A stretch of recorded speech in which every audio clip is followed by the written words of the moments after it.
Bienvenue à bord de Voyage, c'est Mathieu le steward, je vous espère en pleine forme.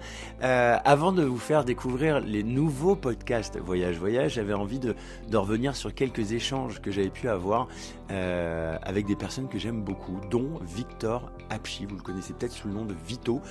C'est un garçon qui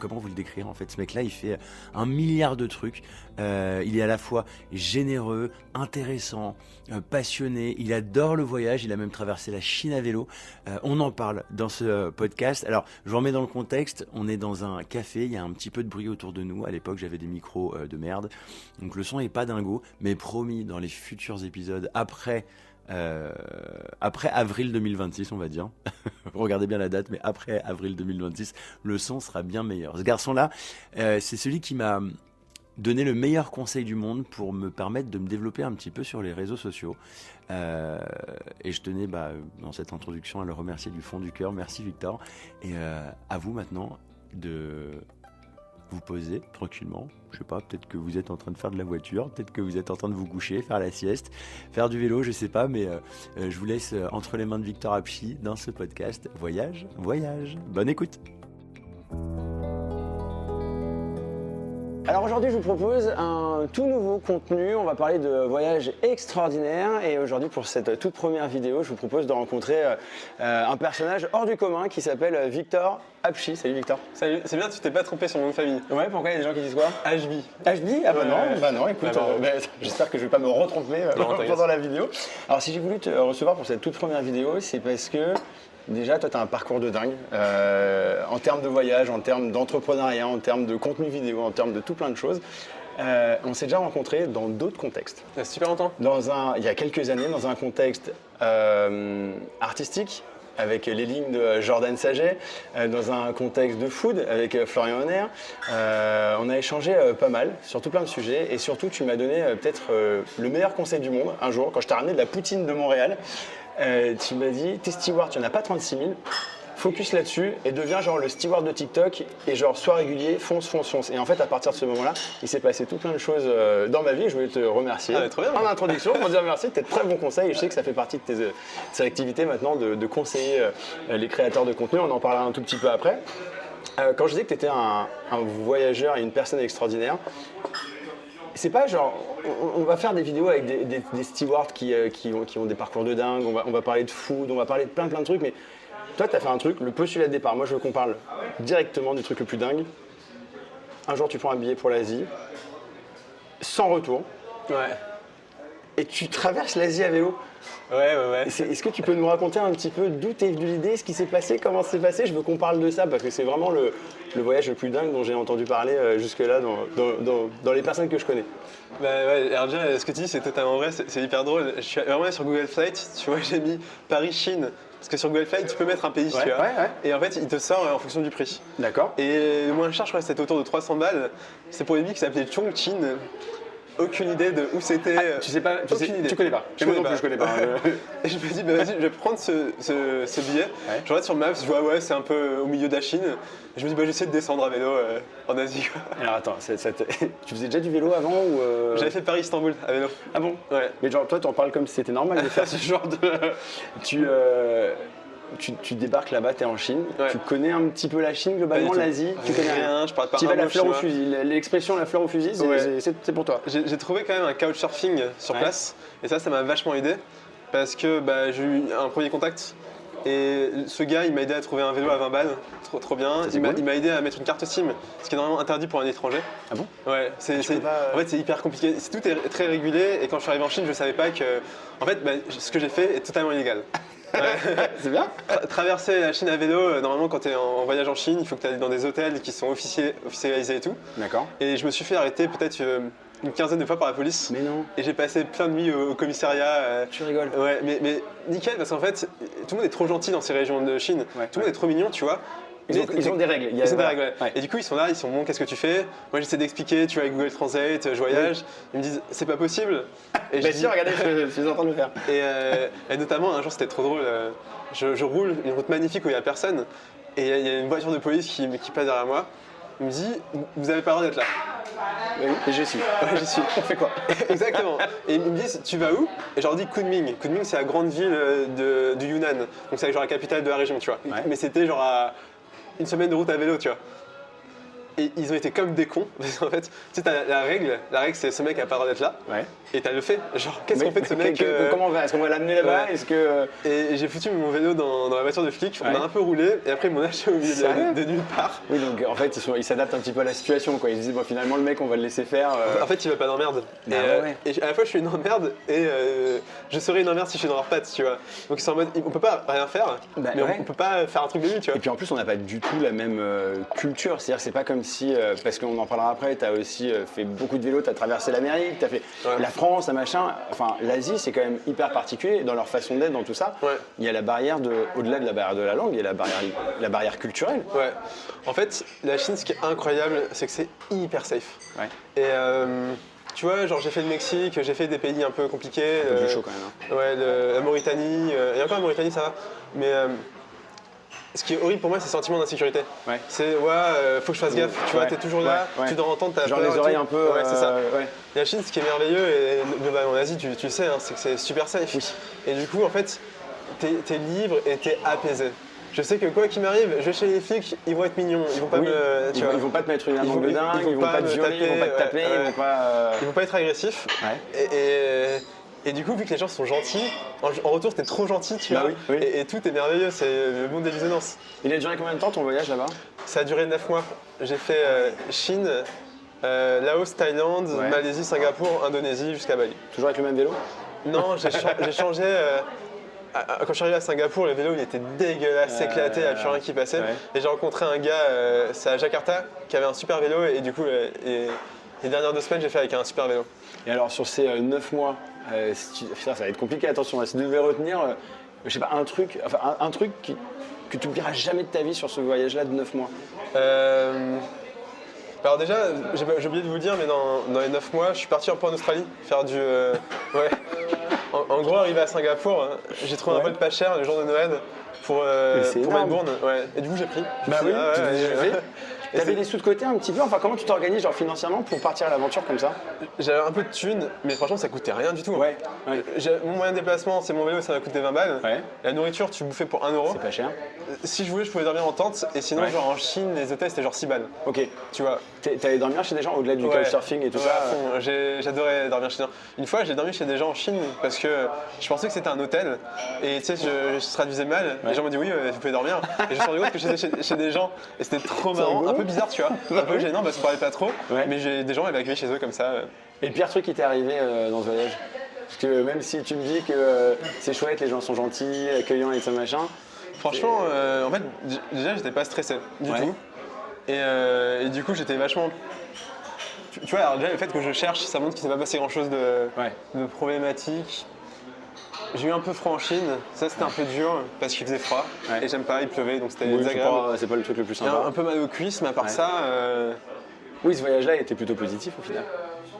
il n'y a rien de. Franchement, ouais, c'est fou, il n'y a rien où je me dis. Une fois à Melbourne, j'ai fait un workaway. C'est quoi ça? Workaway, c'est genre tu bosses chez des gens contre du logement. Ok, d'accord, ok. Et il y en a un qui s'est pas bien passé. Je trouve que la meuf elle était un peu manipulatrice.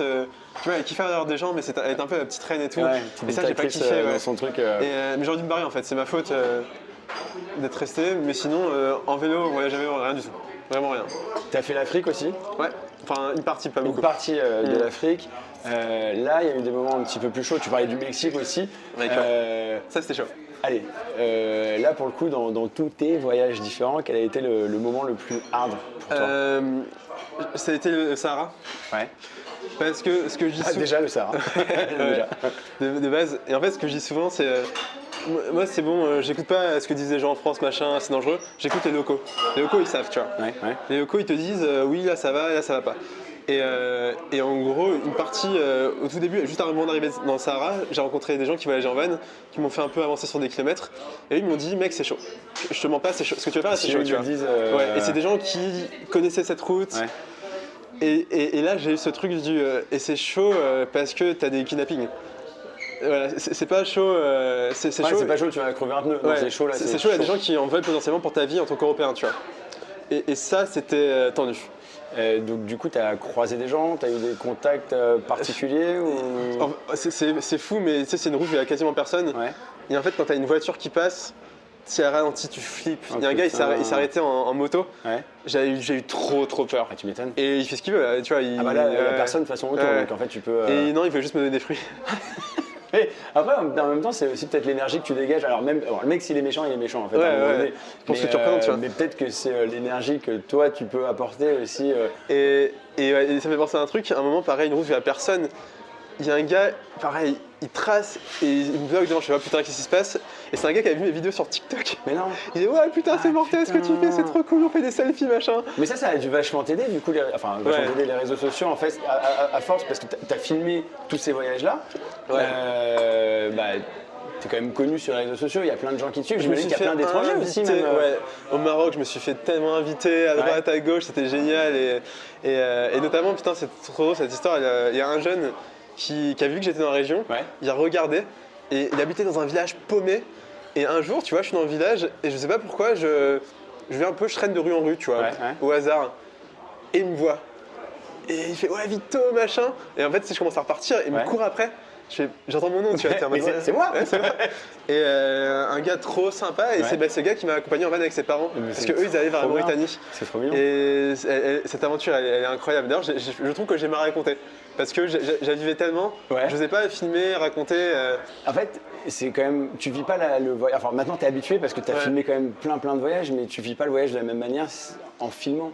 En fait, pour moi, c'est une sorte de super version de mon voyage. J'avais beaucoup voyagé avant et il me manquait ce truc de partage, de raconter. Tu vois, j'avais besoin d'être ça pour me compléter. Et le fait de rajouter cette couche m'a énormément épanoui parce qu'en fait, ça avait du sens. Ça me dépassait. La cerise sur le gâteau de ton voyage. En fait. C'est même plus que la cerise, c'était mon travail. Tu vois, je gagnais de l'argent avec ça et je me sentais tellement aligné. Ce que j'aime, partager, rencontrer des gens, enfin, c'est fou, c'est vraiment fou. C'était quoi ton tout premier voyage? Putain, mon tout premier voyage. Alors déjà, j'ai parce qu'il a forcément du sens. Enfin, peut-être qu'il n'en a pas, mais je me dis, pour être devenu un voyageur, parce que ça te caractérise quand même énormément, il a dû avoir du sens ce premier voyage. Alors déjà, j'ai très peu voyagé avant mes 20 ans. D'accord. Je me demande si c'était pas New York et Montréal, mais je suis pas sûr. Tu vois, ça m'a pas marqué. Donc c'est pas forcément un premier voyage qui t'a bouleversé au point de te dire tiens, je veux en faire plein d'autres quoi. Le premier long voyage, c'est quand je suis parti en Erasmus à 20 ans. Je suis parti à Athènes. D'accord. Et j'étais extrêmement, comment dire, asocial, timide. Et en plus, j'étais en fac d'éco. Et tous les gens avec qui j'étais en échange, ils étaient full école de commerce, tu vois. Putain. Donc pas le même monde en plus. Sans mépris pour ce monde, c'était pas le mien du tout, tu vois.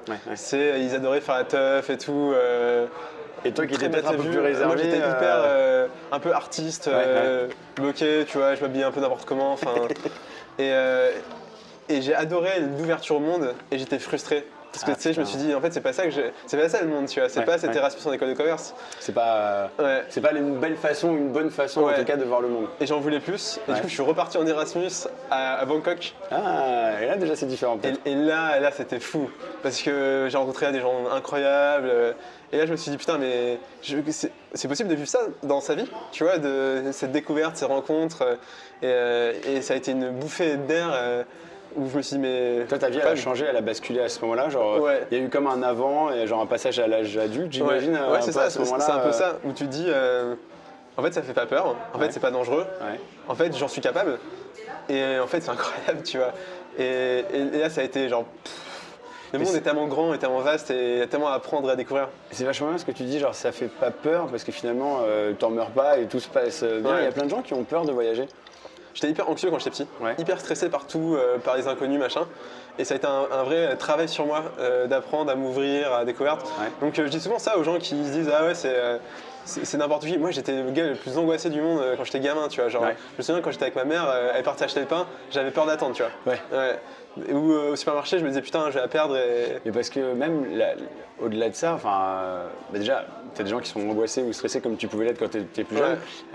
Moi, je sais que même moi, j'ai beau être steward, je fais le tour du monde, mais en fait, je suis accompagné. C'est-à-dire que moi, je pars avec un équipage, je vais à l'aéroport et après, je suis jusqu'à ma chambre d'hôtel, je suis accompagné. Et ça peut être source de stress, un voyage. Ça fait hyper peur. Il faut arriver à l'avance, faut pas louper son avion, parce que si tu loupes ton avion, ça te coûte une blinde. On regardait des billets pour l'Australie, là, des fois, t'as des trucs, mais ça coûte super cher. Donc les gens, ils veulent pas. Voilà, ils ont peur de l'avion aussi. Tu vas avoir peur Après, de sur la place, barrière de la qu'est-ce qui langue. se passe Qu'est-ce qui va se passer? Où est-ce que je vais dormir? Mais les peurs sont très souvent illégitimes en fait, Bah c'est ouais. dans ta tête, c'est Bah pas oui. une réalité. En fait, il faut limite se jeter, se forcer, se faire un petit peu violence. Et, Ouais, c'est clair. et finalement, ça marche. Ah ouais. Et puis surtout, tu vois, je trouve que Paris est une ville tellement plus dangereuse que faire la Chine à vélo, tu vois. Mais putain, je suis tellement d'accord avec toi. On nous dit dans telle ville, sortez pas à telle heure, ou sortez pas dans tel quartier. Même parfois, ne sortez pas du tout de l'hôtel. Alors, il y a des raisons. Hein. C'est-à-dire que je sais que les compagnies, elles sont en lien avec les ministères, les trucs, les machins. Je sais, mais je pense j'ai pas mal fait le tour du monde. Un tiers de ma vie, je suis pas à la maison, je suis à l'étranger. Alors, mis à part à Rio, où tu te sens vraiment pas forcément tout le temps super safe, c'est vrai. Je dis à Paris, toutes les semaines, j'ai encore vu des mecs se casser la gueule la semaine dernière en bas de chez moi. Tu vas te faire voler ta montre, ton téléphone. Enfin, je veux dire, il y a quand même une sacrée violence à Paris, quoi. C'est hyper violent Paris. Mais c'est hyper violent. En fait, le reste du monde n'est pas si violent que ça. Et pour le coup, c'est génial. Si les gens nous écoutent, habitent à Paris, en fait, c'est une super école. Parce que tu arrives à survivre à Paris, les gens ils sont méchants, ils sont stressés et tout. Franchement, le reste du monde, c'est bisounours, quoi. Ailleurs, ils sont plus souriants, ils sont plus sympas. Alors, le voyage, comment tu. Putain, ça va être un peu une question what the fuck, mais une personne qui connaîtrait pas le voyage, ce serait quoi ta définition du voyage, la tienne? L'ouverture au monde et témoigner de l'immensité et de la beauté des choses, tu vois, des autres. Ce serait quoi la plus belle chose que... Les humains, c'est toujours les humains. Ah, bien sûr, c'est des gens que tu connais pas, qui vont t'accueillir, qui seront souriants, qui vont avoir envie de t'aider et qui vont le faire avec un désintérêt le plus total. Ils savent pas quitter, ils s'en foutent, ils sont contents que tu existes et que tu sois là. Et du coup, ils vont faire tout ce qu'ils peuvent pour que tu sois heureux et repartir heureux. Tu vois, c'est le don inconditionnel. C'est un truc qu'on n'a pas trop, tu en parlais de la France là, tout à l'heure, qu'on n'a pas trop, en tout cas à Paris ou dans les grandes villes. J'ai discuté beaucoup avec un copain qui est steward aussi, mais qui voyage énormément entre ses vols. Il en profite pour... Et pareil, en fait, des fois, il part un peu à l'improviste, juste avec un sac à dos, en Inde, au machin, enfin un petit peu à droite à gauche. Il s'appelle Mehdi, on va faire une vidéo ensemble. Et il me dit la même chose, quoi. Il me dit, en fait, les gens, tu leur dis juste, est-ce que je peux venir manger un petit truc chez vous ou juste papoter un truc? Et en fait, t'es reçu comme un roi, en fait. Mais sauf qu'à Paris, il y a quelqu'un qui toque à ta porte. C'est fini. Mais tu ouvres même pas. T'appelles la police. On n'est pas du tout dans les mêmes mentalités. Après, pour défendre Paris, c'est souvent le cas des grandes villes. Même tu vas à New Delhi. Oui. Mais ça dépend aussi des cultures. Tu vois, le Japon, ils sont très sympas, mais ils vont jamais t'accueillir chez eux. Et il y a des pays où, tu vois, le Maroc typiquement, ou moi en Chine, les gens passent sortant. Et un soir, j'ai dû bouffer 2 repas parce que les gens se battaient tellement pour que je mange avec eux. Pour te recevoir, j'ai pu manger 2 fois. Putain. Le truc que tu referais plus jamais? En voyage, je veux dire? Ouais. Je sais pas, parce qu'en fait, j'ai appris des trucs, tu vois. Il n'y a rien où je me suis jamais mis en danger ou fait un truc. Peut-être que là, j'ai un peu poussé physiquement sur le voyage Paris-Dakar. Et la prochaine fois, là, je me suis dit, bon, j'ai 2 mois, donc je vais faire en 2 mois. La prochaine fois, j'écouterai plus ce temps. Et je prendrai plus ce temps de trouver mon rythme. Plutôt que de te fixer l'objectif de le faire en. Voilà. Parce que là, des fois, j'ai rushé et du coup, j'ai pris moins de plaisir parce que j'étais dans le rush pour arriver à temps, quoi. Tu parlais de l'humain juste avant, qui est peut-être la plus belle chose pour toi dans le voyage, dans la vie, en fin de compte.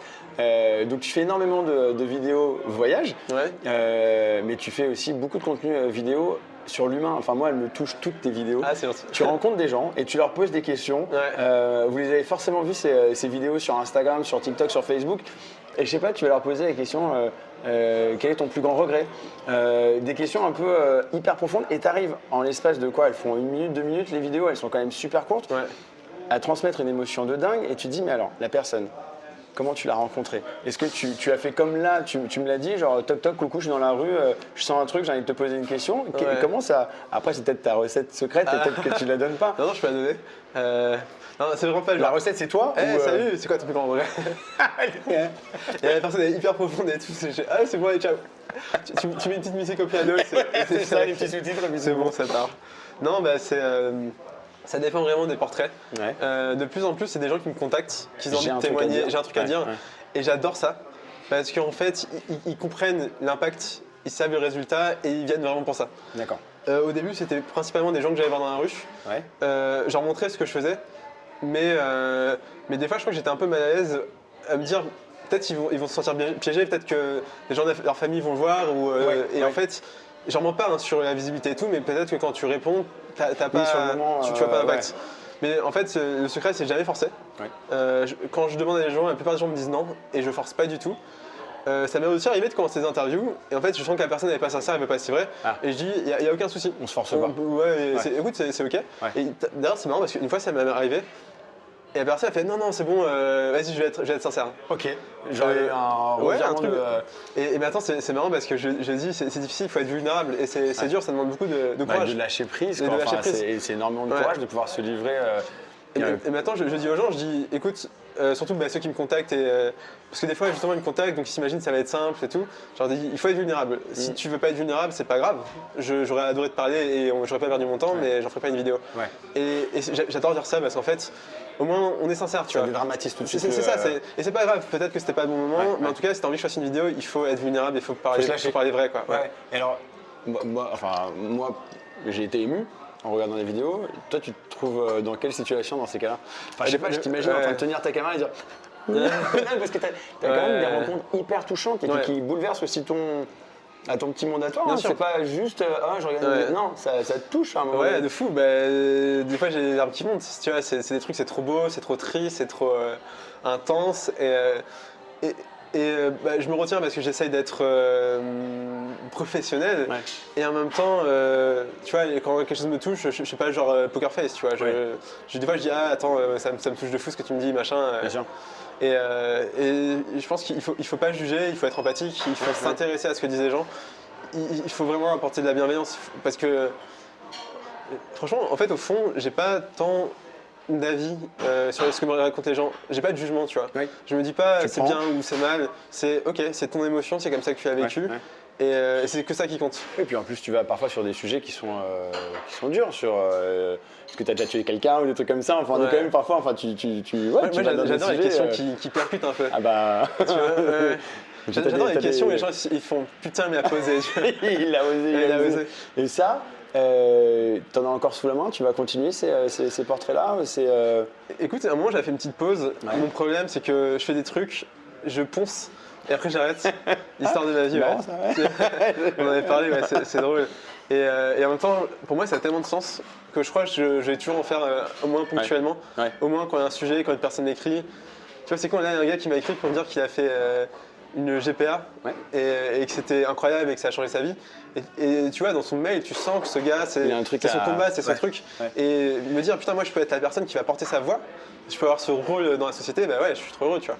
Tu te rends compte ce que tu disais tout à l'heure, enfin, je trouve que le gap il est ouf entre tu me parlais de toi qui était genre hyper réservé, hyper timide, machin, et là maintenant qui arrive à faire parler des gens sur des sujets qui sont hyper compliqués, à avoir rencontré des gens dans le monde entier, à partir tout seul dans le monde entier, à machin, enfin c'est. Est-ce que tu penses que pour revenir un peu à la thématique, est-ce que c'est le voyage qui t'a permis de t'ouvrir à tout ça justement? Le voyage a été un truc déterminant dans qui je suis aujourd'hui. Hein. C'est clair, bah oui, c'est sûr. Tu prends tellement de recul, tu témoignes.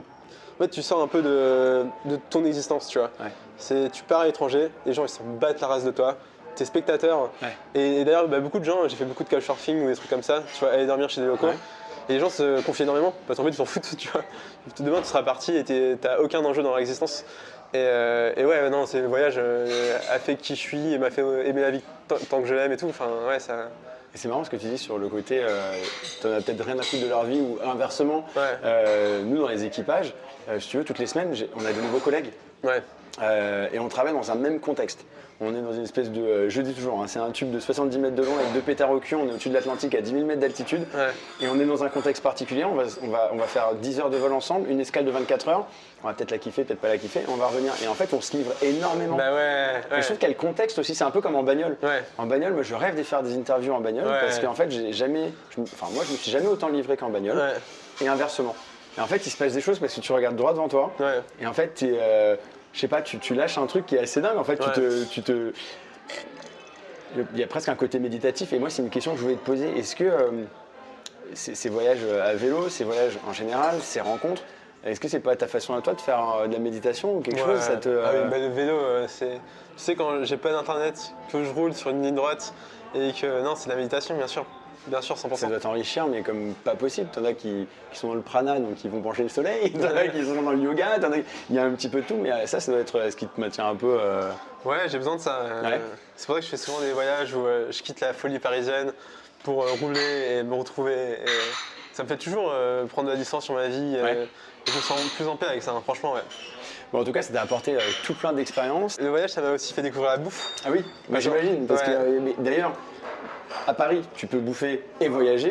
Et toi, à l'autre bout du monde, tu as dû goûter des trucs que tu mangeras jamais à Paris ou que tu remangeras peut-être jamais de ta vie. Bah alors figure-toi qu'à Paris, c'est quand même incroyable la diversité de nourriture que tu peux goûter. Ouais. Et ça, c'est une chance. Jamais dans ma vie, j'ai aussi bien bouffé qu'à Paris. Qu'est-ce que. Forcément. Enfin, moi, je suis nul. Hein. Quand je voyage, je mange vraiment. Si je peux trouver un sandwich, un truc machin, pour Ok. pas être malade pour le retour en vol, machin. Ouais. C'est quoi le truc le plus dingue que tu aies bouffé à l'autre bout du monde? Ah waouh. Qu'est-ce que j'ai bouffé de vraiment dingue. Alors, dingue, soit genre le truc le plus bon du monde, soit le truc le plus genre dégueulasse du monde, soit le Ah. truc le plus what the fuck du monde. Au Laos, un jour, on m'a invité à un barbecue. Ils ont pris un chien, ils l'ont tué, Arrête. ils l'ont dépecé, Oh ils l'ont non. cuit. Ouais. J'étais pas Et ce qui est ouf, c'est avec le sourire, tu vois. Ouais, Ouais, parce que bah, ils ils ont pas la ont, même notion, enfin ils ouais. ont pas le même rapport au chien que nous Ouais, on a quoi. Enfin, ouais. d'accord. Et tu l'as mangé du coup? Non. non. Et au début, je comprenais pas, tu vois. Et en fait, quand j'ai vu, c'était trop tard. Et j'étais en mode, ouais. Et ce qui m'a choqué, c'est en fait, il faisait ça avec amour et plaisir, tu vois. Parce Oui. que pour lui, c'est normal, c'est comme tuer. On entend des histoires de nos anciens ou autres qui, là l'autre jour c'était quelqu'un qui me racontait quand elle était plus jeune, quand elle bouffait le poulet machin, mais c'était sa poule qu'elle connaissait Ouais, depuis ouais. tout petite et puis elle parlait de sang.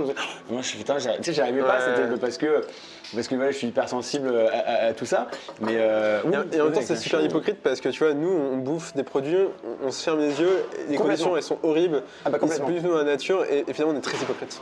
Ah bah moi c'est ce que je dis toujours, c'est-à-dire que par exemple le jambon, la tranche de jambon que je vais manger, Ouais. dans ma tête c'est je mange du jambon, je mange une tranche de jambon. Ouais, je tu mange manges pas pas un un mec animal, à tu vois ce que faire. j'ai. Ah bah non. Ouais. Non, mais forcément c'est pas le truc qui. Ce serait quoi ton voyage idéal que t'as pas encore fait? Là, j'aimerais bien aller en Corée du Nord. Oh là là. Faut que je mette une story sur Instagram pour demander si des gens ont des plans. Ah, j'adorerais. C'est envisageable, il y a Ouais. des gens, des journalistes, des gens qui Mhm. alors t'es suivi de ça machin, mais j'imagine que tu devrais peut-être pas le faire comme ça. Bah, Tu le visualises comment ce voyage? je crois qu'il faut qu'il y ait un guide. Je publierai rien là-bas, t'imagines bien. Bah, Mais. ouais, tu vas te démerder pour filmer discrètement. Ouais. Bah, tu sais quoi, si t'es ok, je vais mettre une story maintenant. Bah vas-y. Comme ça, On lance le projet. peut-être que. Tout de suite, rendez-vous en Corée du Nord. Tu le visualises comment ce voyage du coup? Enfin, parce que tu sais que c'est compliqué là-bas Tu quand sais, même. moi, quand je voyage, j'ai pas trop d'attente. Allez. J'y vais, je regarde juste si c'est safe, et après j'y vais et je découvre et j'apprends. J'essaie de pas trop avoir de préjugés ou quoi, de me renseigner. C'est Ouais. l'aventure quoi. Tu pars toujours tout seul? Non, je pars avec mon copain ou des amis de temps en temps, Ouais. mais c'est pas du tout pareil, c'est des vacances. Ah oui. Tu vois, c'est pas du tout l'aventure. Là, quand tu pars genre à la plage ou faire des petites machins, là, Ouais. c'est C'est trop bien, j'adore ça, Ouais, ouais. mais c'est pas du tout la même énergie. pas le même projet, en fait, du tout. C'est pas un travail, tu vois, c'est Ouais, ouais. c'est du repos. Alors du coup, c'est ce que tu viens de dire, travail, en plus tu disais que tu gagnais de l'argent. Est-ce que ça te bloque à un moment donné dans ce que tu fais ou tu as une totale liberté toujours de faire ce que tu veux? Parce que derrière, si tu as des clients qui disent bah tiens, place mon vélo, mon truc, mon machin. Non, j'ai toujours en sorte d'être très libre. Ouais. Et quand je prends des sponsors, c'est des sponsors où je leur dis vous me suivez, par contre je suis libre. Oui, C'est la condition sine faites-moi qua non. confiance. Ouais. Sinon, c'est pas la peine en fait. Ça Ouais. marchera pas pour vous, ça marchera pas pour moi. De toute façon, ils savent ce que tu fais. Ouais, c'est ça. Et en fait, ils sont. C'est marrant, une fois je suis parti à Réunion pour faire du tourisme, Ouais. pour l'IRT, donc l'office de tourisme de la Réunion. Ouais. Et au début, il m'a foutu dans un 5 étoiles, il fallait que je fasse des activités et tout. Et j'étais pas bien, vraiment j'étais Ouais. malheureux, tu Tu vois. voulais pas faire l'aquagym Non, avec non. Ginette et Martine dans la piscine? Et j'ai dit à la meuf qui était très sympa, qui s'appelait Julie, fais-moi confiance, je me prends un vélo Ouais. et je fais le tour de l'île. Ouais. Et je te jure, ça va faire des super contenus, fais-moi confiance. Bah oui, j'en Au doute début, pas. elle avait du mal et tout, elle avait dit non, c'est dangereux, machin. J'ai insisté comme un forceur. Ouais. Elle m'a dit d'accord, mais tu prends ce vélo électrique, tu vois, à 1500 balles. J'ai laissé La batterie la batterie à l'hôtel de luxe. Je suis parti sans. Et c'était trop bien, j'ai galéré, j'ai rencontré des gens, j'étais trop heureux, tu vois. Est-ce qu'il y a une personne ou une personnalité avec qui tu adorerais voyager pour le coup? Je sais pas, par exemple, moi je te pose cette question parce qu'hier je regardais une interview de Thomas Pesquet Ouais. et je dis je sais pas, j'aimerais bien voyager avec lui, parler avec lui comme ça Ah. pendant quelques jours. Alors je te dis une célébrité, mais ça peut être n'importe qui. Est-ce qu'il y a C'est intéressant. un artiste Alors voilà, très très bonne question. qui j'aimerais bien un gars comme Orelsan, je suis forcément très fan de ce mec, et j'aimerais bien comprendre comment il fonctionne. Ouais. Ou genre un Emmanuel Macron, tu vois. Ouais. Parce que je pense qu'il y a tellement de dingueries à raconter, tu vois, de ce qu'il a vécu. En fait, c'est le personnage, c'est connaître un peu comment la personne fonctionne, aussi bien artistiquement que politiquement, que voir comment ça marche derrière, quoi. Enfin, comment on fait pour en arriver là. Bah là, j'essaye d'interviewer François Hollande pour en faire un témoignage. Parce qu'en fait, c'est fou ce qu'il a vécu, tu vois. Bah, c'est sûr. Bah, c'est-à-dire que déjà, quand t'es président, t'as pas une vie normale. Ouais.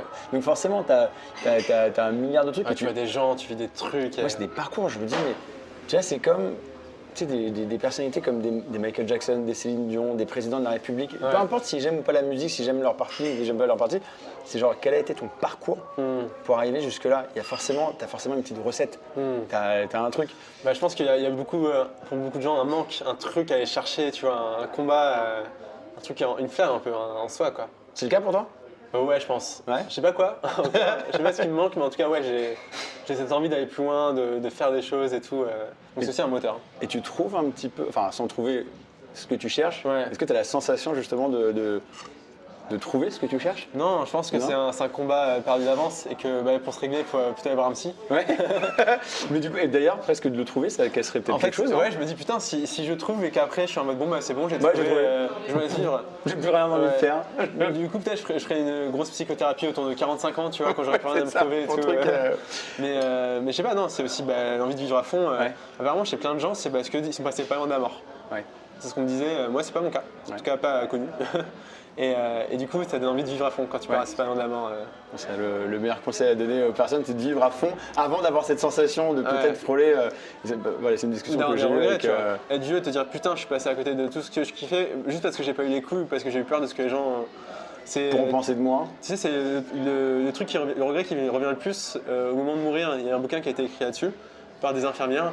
Et le regret numéro 1, c'est je regrette de ne pas avoir vécu la vie que j'aurais voulu vivre au détriment de celle que les autres me donnaient ou pour leur jugement, tu vois. On fait trop de trucs en fonction du regard des autres. Enfin, moi le premier, t'as envie de plaire à un moment donné. Mais en fin de compte, c'est à partir du moment où tu te dis je m'en branle, je m'en fous, je veux me plaire à moi en fait, et éventuellement à mes proches pour qu'ils soient fiers et qu'ils kiffent, mais sainement, hein, tu vois ce que je veux dire, que tu commences à te détacher d'un truc et à te faire encore plus plaisir. Moi j'ai jamais autant plu que depuis que je m'en bats les couilles. Sincèrement, je suis d'accord. Et mes vidéos et tout, quand je suis à vélo, je suis dégueulasse, enfin tu vois, je suis là. Et c'est pas le sujet en fait, je m'en bats la race, tu vois. Si quelqu'un me dit ah t'es moche, oui, en fait oui, littéralement oui, sur la vidéo. Et ouais, c'est important de se détacher de ça. Hein. Je pense que les gens, tu vois, c'est trop dommage de se freiner pour. De se freiner pour d'autres personnes qui au final s'en battent les couilles, tu vois. Oui. Au final, je sais plus, tu as sûrement vu ces vidéos traînées sur les réseaux où tu as quelqu'un qui dit tu peux te mettre en plein milieu de la rue là, tu peux te mettre à hurler, à chanter n'importe quoi. Les gens ils s'en foutent. Ouais. Après oui, tu auras forcément des regards. C'est normal, tu fais du bruit, tu fais quelque chose de. Mais tu en as plein qui tracent leur route et qui s'en fichent. Et même ceux qui te regardent dans 5 minutes, tu es inexistant dans leur existence. Ils vont oublier. Il y en a 2-3 qui vont dire ah j'ai vu un mec hurler dans la rue, mais le soir ils auront oublié. Et encore. Et encore, tu vois, t'es même pas un mec pour ta personne. T'es juste la représentation de quelque chose de chelou. Tu vois. Voilà, quelque chose de même pas un humain chelou, genre un truc chelou. Il s'est passé un truc chelou. Tu es une expérience chelou dans la vie de personne. Donc, je sais pas, je veux pas me permettre de te résumer parce que je crois que c'est impossible de te résumer parce qu'il y a trop de trucs et je trouve ça tellement chouette. C'est que ça prouve qu'en fait on n'est pas obligé de suivre un seul destin en fin de compte. Ça faut arrêter, c'est ce truc de c'est quoi ta passion? Ok, ta passion c'est cheval, alors toute ta vie tu vas faire du cheval. Voilà, bah ouais, mais le problème c'est que j'ai l'impression qu'on est presque obligé d'être dans ce moule en fait. Bah tu sais, c'est très humain, les gens ont besoin de rationaliser, de sécuriser et du coup faut que tu aies une passion, sinon c'est trop compliqué à suivre dans la tête des gens, tu vois. Alors qu'est-ce qu'on dit aux personnes qui sont cloisonnées? Quel conseil tu donnerais? En fait, ils peuvent attendre rien de personne. C'est à eux de se décloisonner, c'est à eux de chercher, d'explorer. Je pense qu'il faut beaucoup explorer et qu'en fait, il faut du plaisir dans l'exploration. Il ne faut pas explorer en disant ah, je vais me trouver, je vais combler ce manque, je vais trouver la passion qui va me rendre heureux. Peut-être pas, tu vois. Il faut juste prendre du plaisir à explorer. Tu prends du plaisir à explorer? Ouais, énormément. D'ailleurs, tu retransmets tout ça, aussi bien par tes vidéos, par je sais pas, l'énergie que tu offres aux personnes qui te suivent. Enfin, il y a un truc, je pense que tu dois donner envie, je pense que tu dois, enfin en tout cas j'espère, susciter des des vocations peut-être J'espère. dans tout plein de domaines. Ouais, bah, je pense que c'est ma prochaine mission, tu vois, vraiment transmettre, aider C'est ta des prochaine gens. mission, mais c'est déjà ta mission, tu le fais déjà. Tu fais pas que de voyager, tu fais pas que des vidéos. Maintenant, tu transmets aussi tout ton savoir-faire que tu as découvert Ouais. pendant des années et des années, que tu as appris, tu as créé ton métier en même temps. Enfin, Ouais. tu as créé ton univers. Et là, aujourd'hui, tu proposes à de jeunes créateurs de se développer. Ouais. Donc, Notamment, en fait, tu es dans bah, le partage à fond en fait, Ouais. du début jusqu'à la fin. à travers un truc qui s'appelle la Creator School, Ouais. qui est une école associative à 39 € par mois, Ouais. qui aide des créateurs qui ont déjà une audience ou qui, mais même une toute petite, tu vois, genre 1000 Ouais. abonnés. Ouais. Mais en tout cas, où on se dit, cette personne, je peux l'aider. Je vois en elle un potentiel et je vais l'aider à monter, à grimper et à s'épanouir. Tu as monté ça quand? Début d'année. Et ça marche bien? Ouais, pour l'instant, on a trop de demandes par Ouais. rapport à ce qu'on peut recevoir. Et ça marche bien dans le sens où les contacts se font, les choses se font, les Ouais. choses se créent, Ouais, les gens sont bah, il y a du contents. résultat, les gens Ouais. sont heureux, on crée du lien, c'est parce que les créateurs ils sont beaucoup seuls aussi, tu vois. Ouais, ouais. Donc pour l'instant, c'est vraiment du kiff. Pas de modèle économique, on verra, juste on kiffe et on transmet quoi. Trop bien. D'autres idées de choses que tu vas entreprendre dans ta vie? J'essaie aussi de me calmer un peu. Hein. Est-ce qu'il y a des choses que tu veux arrêter de faire? Ouais, j'aimerais bien plus me focus là, sur certains projets. Ouais. J'ai eu des moments presque d'anxiété, en mode overwhelm, tu vois. Ok. Trop de trucs à faire, machin. Tu ouvres tes mails, t'as reçu 15 mails et les gens ils disent bon, t'en es où, machin. Et j'ai eu un moment où je me suis dit ouais, il faut que j'arrête. Donc là, je me rediscipline. Tu vois, genre le matin, je fais montage mail, le midi, je bouffe ou je tourne pour Guide Ultime. Et l'après-midi, je fais d'autres choses. Mais ouais, Bah, c'est-à-dire, de fait, tu as décidé de quitter une vie que plein de gens ont. Ouais, Côté métro, boulot, dodo, tous les mails, les trucs, les machins, le stress, les clients, les machins. C'est pas pour te remettre dedans en fait. exactement. Ouais. Moi, au-delà du pognon, j'aspire à une vie libre et sans stress. Ouais. Donc c'est aussi des concessions d'être libre. Et je suis prêt à plein de entre guillemets, sacrifices pour le bonheur de me lever matin sans stress et avec bonheur de ce que je vais faire. Tu vois, je me lève matin en mode putain, cette journée va être cool. Et je sais plus qui disait ça, qu'une vie réussie, c'est juste une succession de journées réussites. Oui, mais je suis bien d'accord avec toi. Et même le fait de se lever le matin avec le sourire, Mm. sans même mettre de réveil, de te réveiller juste un tout petit peu Avec avant ça. ton réveil. Moi, j'ai pas de réveil, tu vois. Mais moi non plus. Et Ouais. genre, c'est un bonheur parce que tu te réveilles, en fin de compte. Et que tu te réveilles à 7h ou à 10h, tu feras ce que tu auras à faire. Ouais. Et c'est possible. Ouais. Enfin, moi, j'ai vraiment envie que, par ce que tu nous as raconté jusque-là, et de ça, montrer que on peut quitter le schéma de. Bon, je vais aller rapidement sur ce sujet-là et je voudrais avoir ton avis parce que toi, t'en es sorti en tout cas, je pense que t'as même pas été dedans, mais de trop de potes qui sont dans des métiers qui leur plaisent pas trop, qui sont tristes, Ouais. qui veulent éventuellement grimper dans un autre poste ou un truc comme ça pour gagner un peu plus de thunes, pour potentiellement s'acheter un nouveau manteau, une Ouais. nouvelle montre, un truc, parce qu'ils pensent que c'est ça qui va peut-être les rendre heureux. Bah, le système est hyper vicieux parce que souvent, tu sais, quand tu es dans un poste et qu'ils savent que t'es pas très bien, ils te mettent suffisamment de carottes pour que tu restes un peu. Bah oui. Moi, pareil, j'ai trop de potes qui sont dans la carotte, tu vois, ils Oui. sont pas bien, mais ils disent putain, mais si je perds maintenant, je perds potentiellement tous ces efforts. En fait, je me fais niquer et du coup, ça dure. Mais il y a un moment où oui, je pense qu'on a tous le droit au bonheur. Et si t'as pas d'enfants, parce que bien sûr, ou de personnes à charge, ça a énormément de respect pour les gens qui sont obligés de faire ces sacrifices parce qu'ils n'ont pas le Bien choix. sûr, Tu vois c'est pas si facile pour tout le monde, Ouais, on est d'accord. mais si tu vois, t'es relativement jeune ou même pas en fait, et que bah t'as pas un immense prêt sur le dos, et même un prêt, tu vois, si t'es un prêt étudiant, tu peux étaler sur plus longtemps. Si t'es prêt à faire les sacrifices de bouffer des pâtes et dormir dans un 10 mètres carrés, je pense que ouais, tu te dois de chercher le bonheur. Ouais. Juste pour toi-même, tu vois. T'es heureux? Ouais. Trop bien. Tu te dégages le bonheur, tu transpires de bonheur et c'est un kiff. Merci d'avoir accepté de faire cette toute première interview. Ouais, J'espère que j'en je- ferai plein, mais je voulais absolument commencer avec toi pour. C'était un peu ma façon de te dire merci parce que même si on s'écrit pas tous les jours et tout, je regarde ce que tu fais, je suis ce que tu fais. merci Je beaucoup. trouve que tu es hyper talentueux et t'es un modèle Ah ouais, c'est dans gentil. toute la création. Mais de ça me contenu, touche tout énormément. ça et continue à kiffer surtout. Merci, je vais C'est cool. essayer. Merci. Salut. À bientôt. Au revoir Internet.